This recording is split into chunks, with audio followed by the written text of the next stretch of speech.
الرحمة لشهداء الثورة السوري الأبطال الأحرار. قبل انتصار الثورة 14 سنة قتل مليون إنسان بكافة أنواع وأشكال القتل اللي ما عرفته البشرية إلا في عهد الأسدين أو الكرين. صار التحرير، دخلوا الثوار، اذهبوا فأنتم الطلقاء. ولكن في مثل بيقول لك: إن أنت أكرمت الكريم ملكته، وإن أنت أكرمت اللئيم تمرده. فشلون إذا أكرمت الخنزير؟ شو كانت المكافأة من فلول الأسد، من الطائفة الأسدية؟ الغدر بالأمن العام بآذار، قتل عناصر الأمن العام، تهجم الأمن العام. ما أنه يقعدوا ويرضخوا للدولة الجديدة اللي مدت إيدها أول شيء للمصالحة، ثم لبناء الدولة تتسع للجميع. شيلوا بقى حالات الاختطاف اللي صارت أيام عهد الكرين. رغم ذلك تمت المسامحة والعفو عن بعض الانتهاكات الصغيرة. شو كانت المكافأة من الطرف الآخر؟ الغدر، الخيانة، التشبيه حتى عبر وسائل التواصل الاجتماعي. إذا مفكرين هذا الكلام كله بدها تخلي الدول الغربية إنه تعطيكم إقليم أو تقسم، هذا حلمكم. حتى لو صار، طيب اللي حكمتون، اللي كانوا محكومين لكم عبر ال 54 سنة، اللي دوقتون السم والمر وأقصى أنواع الإهانة البشرية، بدي يرجعوا يخضعوا لكم؟ وخاصة بعد ما هلأ قوة، سلاح، آه، وقوة، قوة شخصية، قوة عقلية، ما رح يرضخوا لكم. فرجائي لكم، إذا بعدكم لسه في شوية فهم عنكم، هذا الشيء اللي عم تسووه ما بفيدكم ولا رح يفيدكم. أكثر ما هنالك في آلاف القتلى، الشهداء لسه ما نعرف مصيرهم، وأهاليهم عم يشوفوكم شو عم تتصرفوا، عم يزداد حبهم لإلكم، عم بحبوكم كتير. واللي حاميكم السيد الرئيس أحمد الشرع. إذا صار أي شيء للدولة لتندموا ندم، أصلا ما رأيت تلحقوا تندموا، ما رأيت تلحقوا تندموا. لسه باب التوبة مفتوح. عم بحكيكم لأنه أنا بمشي بالشارع كتير وعم بسمع العالم شو عم تحكي. عم بيصير حب، عم بيحبوكم زيادة فوق ما تصوروا. فعودوا لرشدكم. لا تقسيم، لا فيدرالية، لا مركزية. والسيد الرئيس أحمد الشرع باقي، الدولة باقي. بدنا نبني دولة للجميع، دولة لابني وابنك، لإلي وإلك. هذا الكلام ما رح يفيدكم. ولا تدعوا مظلومية الحسين.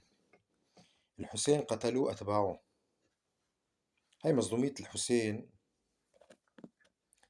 أكل الزمان عليها شرب. لا تقولوا مهمشين. هلا إذا بنعمل إحصائيات بنروح على دوائر الدولة كلها، 85 ل 90% منكم. امبارح كنت بالسكن الشبابي، سكن الادخار. الأراضي معروف لمين صاحبين الأراضي، شريتح وهارون والسكن معروف مين هن ساكنينهم. 99% منكم، 1% من الأكثرية. وظائف الساحل أغلبيتها 99% منكم، 1% من الأكثرية. لا تقولوا بقى مهمشين تدعوا على المظلومية. لا، نحن رغم ذلك إذا ساكتين ساكتين برضانا، محبتنا بالسيد الرئيس، محبتنا لبناء الدولة. حطينا على الجرح ملح لنبني دولة للجميع. رابطة العلويين بأمريكا، رابطة البهايم هدول اسمهم، ما رابطة العلويين، رابطة البهايم. ولك يا بهايم كنتوا عم تسعوا لعدم إزالة قانون قيصر. ولك يا 60 أولاد 60 مليون بهيمة، يا بقر. إذا ما ارتفع قانون قيصر مين بده يموت من الجوع؟ انتو. ليه؟ لأنه الأغلبية اللي من الأكثرية عندهم أولادهم برا بأوروبا بيساعدون، بيبعتوا لهم بالدولار وباليورو. انتو مين يبعت لكم؟ شفتوا الغباء وين؟ شفتوا الغباء وين؟ انتو جماعة الفلول والطائفة الأسدية كنتوا كرارة أيام بشار الأسد. نحن عم نعمل منكم بشر، عم نشيل الرسن من رقبتكم. لك ليش يا أخي عم تردوا بتحطوا الرسن؟ هذا الرسن المحطوط برقبتكم ليش؟ نحن عم نفك لكم إياه ومخليكم تنفسوا الحرية. ليش عم تردوا بدكم تحطوا الرسن في رقبتكم؟